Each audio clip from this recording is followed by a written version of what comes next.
Hello friends, good morning. Radhe Krishna. કેમ છો? મજામાં? અમારે હમણાં સવારમાં વરસાદ હોય, સવારે 11 વાગ્યા સુધી વરસાદ હોય. 11 વાગ્યા પછી કંઈ વરસાદ જ ન હોય, તડકો મસ્ત નીકળે. તો હમણાં તો 2-4 દિવસથી તો એવું જ થાય છે કે સવારે વરસાદ હોય અને બપોરે કાંઈ ન હોય. અને કાલે તો કેવડાત્રી જ છે, તો અત્યારે કેવડો લેવા જવાનો છે. તો હું ને મારો ભાઈ કેવડો લેવા જાશું. મારા કાકાની છોકરી છે એ સ્કૂલે ગઈ, તો એમને ટિફિન દેવા હું ને મારા કાકાનો છોકરો અમે બંને જાશું. તો પહેલાં એમને ટિફિન દેવા જાશું, પછી રિટર્નમાં આવશું. ત્યારે લાખા ટીંબીએથી કાલે કેવડાત્રી જ છે, તો એના માટે કેવડો લેવાનો. તો રિટર્નમાં અમે કેવડો પણ લેતા આવશું. તો અત્યારે અમે પહેલાં ટિફિન દેવા જઈએ. અત્યારે હું લાખા ટીંબી આવી કેવડો લેવા.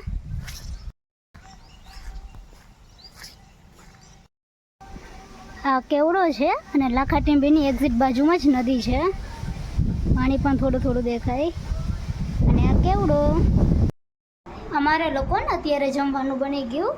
અને આજે પણ અમે લોકોએ બટાકાનું શાક બનાવ્યું, પણ લસણવાળું. હવે મારા બાને બટાકાનું શાક ભાવવા માંડ્યું, તો થોડાક દીએ કે બટાકાનું શાક કરો, બટાકાનું શાક કરો. તો આજે પણ બટાટાનું શાક કર્યું. તો દાદીએ જમી લીધું, પપ્પા જમવા ગયા અને હું ને મમ્મી હવે જમીશું. કાલે કેવડાત્રી જ છે, તો આજે તો આખો દિવસ એની બધી વસ્તુ લેવાની હતી એમાં જ ગયો. અને અત્યારે તો પિઝા બનાવવાના છે, તો અત્યારે પિઝા બનાવવાની બધી તૈયારી કરી. અમે લોકો અત્યારે ટેરેસ પર આવ્યા અને અત્યારે અંધારું પણ સારું એવું થયું, તો તમને લોકોને બતાવું કેવું છે.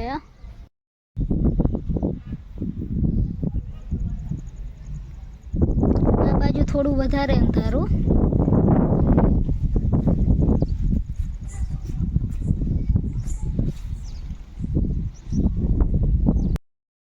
અમારા પિઝા તૈયાર થઈ ગયા.